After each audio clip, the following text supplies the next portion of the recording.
I think I've been approaching Warhammer painting the wrong way for years. I just picked the Armageddon box from the store and I'm super excited to start painting it, but I also want to approach this project with a completely new mindset. For years, I've believed there was only one way to become a better miniature painter. Learn more techniques, refine every detail, and push every project a little bit further than the last one. In my previous video, I painted an orc using almost every technique I know. I liked the result, but it also made me wonder if I had gone too far. Does adding more always make a miniature better? Or does a model actually become less interesting when every single detail is fighting for your attention? Maybe what makes a model stand out isn't adding more, maybe it's giving the important details room to breathe. So I have decided to use this Ork Big Boss to put my theory to test. Today I'm going to focus all of my effort on just 2 or 3 areas: the skin, the weapons, and maybe a few touches of blood. Everything else will be deliberately kept as simple as possible. Let's find out if doing less can actually create a stronger miniature. I started by priming the model black, and then I used this reddish brown on every part of the miniature but the armor. This will be our underpainting color and will allow us to skip painting many details of the miniature. With that foundation in place, it's time to work on the most important part of the miniature, the skin. This is where I'm going to invest most of my time and attention. The whole point of this experiment is to simplify everything else, so the few elements that remain have to be executed as well as I can. They will carry the entire visual weight of the model.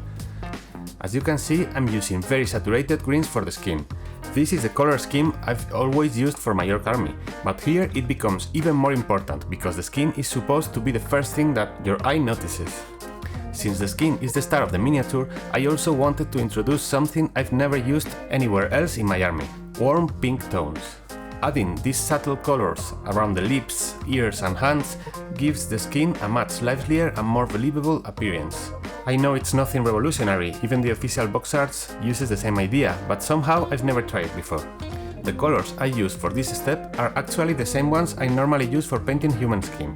Once the skin was finished, I painted the teeth with a warm ivory tone, and while I already had those colors on my palette, I also finished the upper horns and the cloth handle of the axe.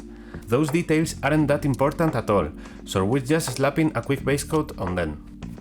I also decided to quickly paint some details in yellow, so this Big Boss matches the rest of my army, as they are bad moons.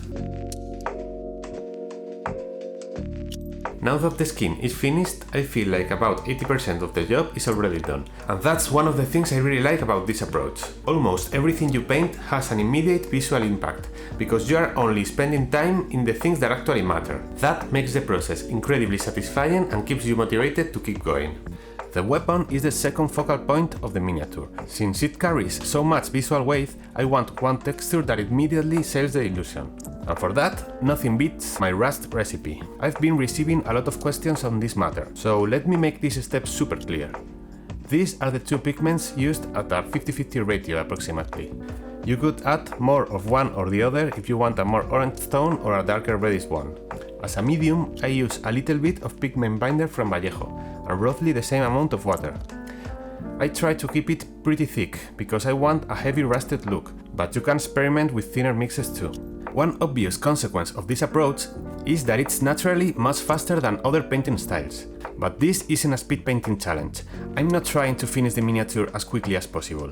My goal is to create something that's simple, clean and visually striking. Maybe in a future video I can explore just how fast this style can be. But today I care much more about the final result than the time it takes.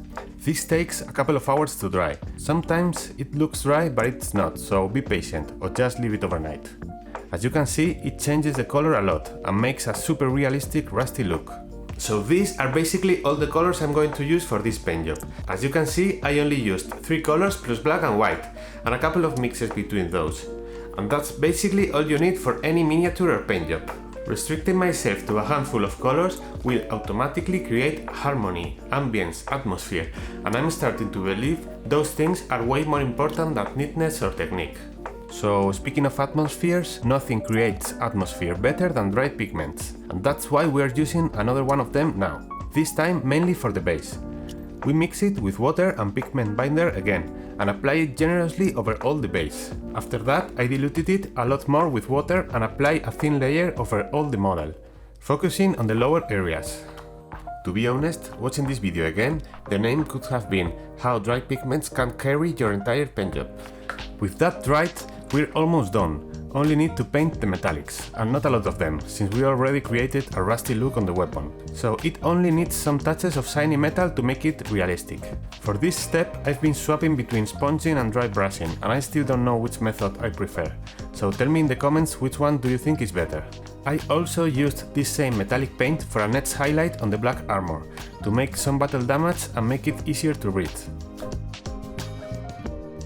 At this point, there is almost nothing left to paint, which feels strange because I would normally have a lot of tiny details waiting for me. But that's exactly the point. Every color I've added has a purpose. Every brushstroke was there to support the skin and the weapons, instead of competing with them. But we're still going to add just a little thing to the model that will hopefully make a big difference. So in the last video I tried a technique for gore blood effects.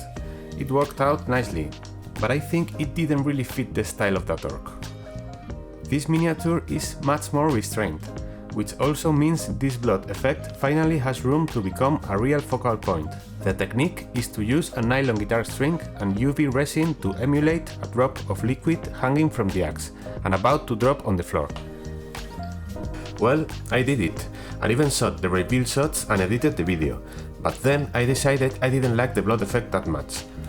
And it kinda went against the point of the video, because the ork was already looking cool without it. So I decided not to be lazy, clean the UV resin mesh and repaint the axe, using only some splashes of blood but avoiding that jelly looking drop.